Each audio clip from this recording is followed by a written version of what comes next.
자, 그리고 그다음에 자연 선택과 생물의 진화 동대부 파트 한번 보면요. 우리가 일단 진화라는 게 자연 선택에 의해서 일어나는데 이게 자연스럽게 일어나는 것이다 라고 말씀드렸죠. 자, 그래서 일단은 이제 진화는 반드시 오랜 시간이라는 전제가 붙어야 되고요. 근데 이게 예외적으로 만약에 환경이 급격하게 변한다면 짧은 시간 동안도 일어날 수 있다라고 생각을 해주시면 돼요. 자, 그래서 서술형 대비용으로 여러분들이 과잉 생산과 변이가 발생하고 그렇기 때문에 얘들이 부족한 환경에서 생존 경쟁을 한다. 그러다가 자연스럽게 더 우월하게 살아남을 수 있는 애가 생존한다. 그래서 이런 형질들이 전달이 되면서 진화가 일어난다. 오랫동안 누적되어서 라고 말씀을 드렸었죠. 자, 그래서 주의할 점 뭐냐면요. 자연 선택에서는 살아남아서 자손을 더 많이 남긴다고 했었는데 이것 자체가 한 마리당 낳는 자손 수는 우리가 같다라고 생각하는 거죠. 다만 각각의 서로 다른 형질을 갖는 개체들 사이에서 살아남는 비율이 다르기 때문에 결국에는 우월한 애가 더 많이 살아남고 그래서 결과적으로 자손이 더 많아진다 라고 얘기를 드렸어요. 자, 그래서 여러분들이 라마르크의 용불용설이랑 구분을 잘 해주시고요. 얘들 같은 경우는 우리가 후천적으로 얻은 형질이 유전되지 않기 때문에 다소 한계점이 있는 이론이었다 라고 말씀을 드렸었죠.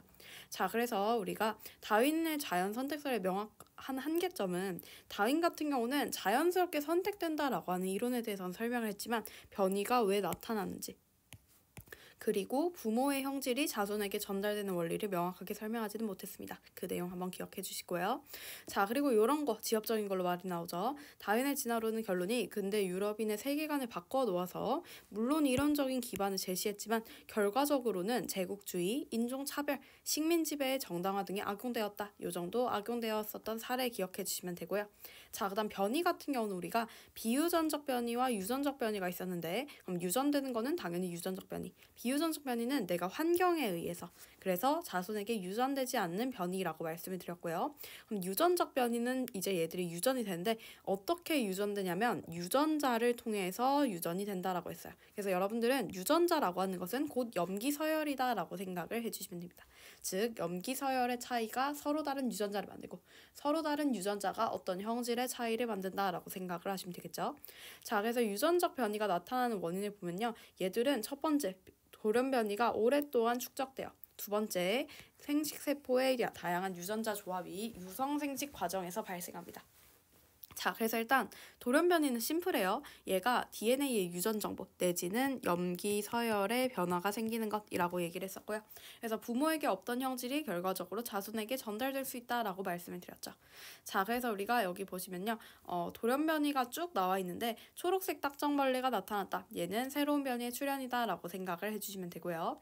자, 그리고 유성생식 과정에서 다양한 유전자 조합을 보면 유전자 조합이 다양한 생식세포가 만들어지고요. 이것들이 무작위로 수정되면서 형질이 다양한 자손이 나타난다라고 했어요. 즉 엄마도 유전자가 다르고요. 아빠도 서로 유전자가 다른 거예요. 이것들끼리 조합이 되면서 개체가 만들어지기 때문에 형질이 다양하게끔 발현된다라고 말씀을 드렸었죠. 자, 그리고 그 다음에 여기서는 하나만 기억해 둘게요. 이게 만약에 어려운 문제로 나오면 문제에서 어떻게 줄 수 있냐면 문제에서 총 염색체는 뭐 46개라고 줄 거예요. 자, 그럼 우리가 알 수 있는 거는 얘들은 23쌍만큼 존재하는 거거든요. 자, 그러면 우리는 어쨌든 총 염색체 수를 46개 가지는 사람 중에서 46개만큼의 어떤 개체가 완성되는 거잖아요. 즉 우리가 여기서 해줘야 되는 거는 엄마 쪽에서는 46개 중에서 절반만큼 주는 거예요. 그 과정은 23쌍의 염색체가 2개 있는데 2개 중에 하나를 선택하는 거죠. 그럼 나는 2개 중에 하나 선택하는 작업을 23번 해야 되잖아요. 여기서도 23번 해야 되는 거죠. 그렇기 때문에 암수 생식세포의 유전자 조합은 2의 23승이 되는 거예요. 그리고 이렇게 만나면 2의 46승만큼의 가지수가 존재하는 어떤 자손이 태어난다라고 생각을 해주시면 되겠죠. 자, 그리고 우리가 변이와 자연 선택에 의한 생물의 진화 같은 경우는 결론이 살아남아서 자연 선택되어서 자손을 남기고 이런 과정이 반드시 오랫동안 반복이 되어야 했습니다. 그래서 뒤로 넘어가 보면 우리가 그런 사례들 쭉 한번 배웠었죠. 이제 동대부는 서술형 나오니까 이런 것들에 대해서 어떤 식으로 이런 것들이 일어나는지를 여러분들이 한번 복기해 주시면 되고요. 자, 이때 나방의 자연 선택과 진화 같은 경우는 얘들이 갑자기 지의류가 사라졌기 때문에 나무줄기의 어두운 색이 드러나게 된 거거든요. 그럼 얘들 같은 경우는 우리가 자연 선택이 짧은 시간에 일어난 케이스 중 하나이다 라고 생각을 하시면 되겠죠. 그래서 결론은 우리가 정의 자체는 오랜 시간에 걸쳐 서서히 일어나지만 급격하게 환경이 변화할 때는 짧은 시간 내에 자연 선택이 일어나기도 한다. 이 정도로 이해를 해주시면 될 것 같아요. 자, 그래서 나머지 내용들은 여러분들이 쭉 읽어보시면서 케이스 위주들로 이해를 해주시면 될 것 같고요. 자, 그리고 그 다음에 생물 다양성으로 한번 가볼게요. 자, 생물 다양성은 사실은 문제가 어떤 식으로 나오냐면 여러분들 유전적 다양성, 종다양성, 생태계의 다양성을 잘 구분해 주시면 되거든요. 그래서 먼저 유전적 다양성이라고 하는 거는 반드시 같은 종끼리였습니다.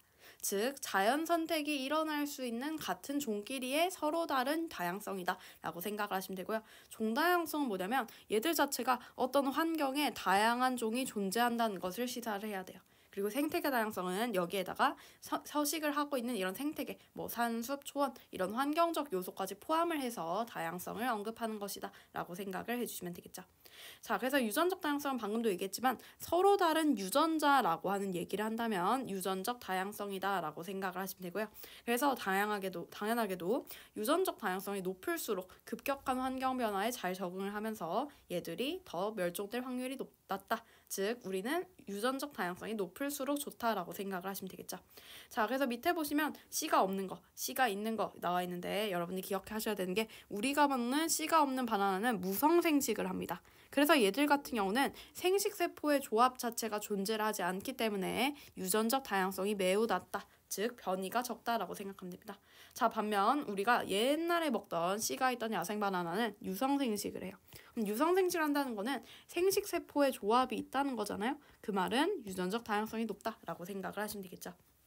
자, 그러면 우리가 물론 개량을 했기 때문에 먹는 데는 씨가 없는 바나나가 훨씬 편해요. 근데 우리가 유전적 측면 내지는 이런 다양성의 측면에서 본다면 얘들 같은 경우는 멸종할 확률이 상대적으로 높고요. 멸종할 확률이 상대적으로 높고 얘는 멸종할 확률이 상대적으로 낮다. 이 정도로 이해를 해주시면 되겠죠. 자, 그리고 종다양성 같은 경우는 생물종의 다양한 정도인데요. 우리가 서식하는 생물종의 수가 많다라는 건 이해하기 쉬워요. 근데 여러분들 시험 직전에 꼭 기억하면 될 것은 분포 비율이 균등할수록 종다양성이 높다라는 것까지 기억을 해주세요. 자, 예시로 한번 볼게요. 가랑나를 보면요. 가랑나는 개체 수는 똑같아요. 그리고 4종류의 종들이 존재하고 있는 거 보이죠? 근데 가랑나를 비교해보면 나는 소나무에 몰빵을 둔 거 보이죠? 소나무가 20 중에 16이면 5분의 4, 80%거든요? 그래서 얘는 소나무에 몰빵되었기 때문에 상대적으로 균등도가 낮구나.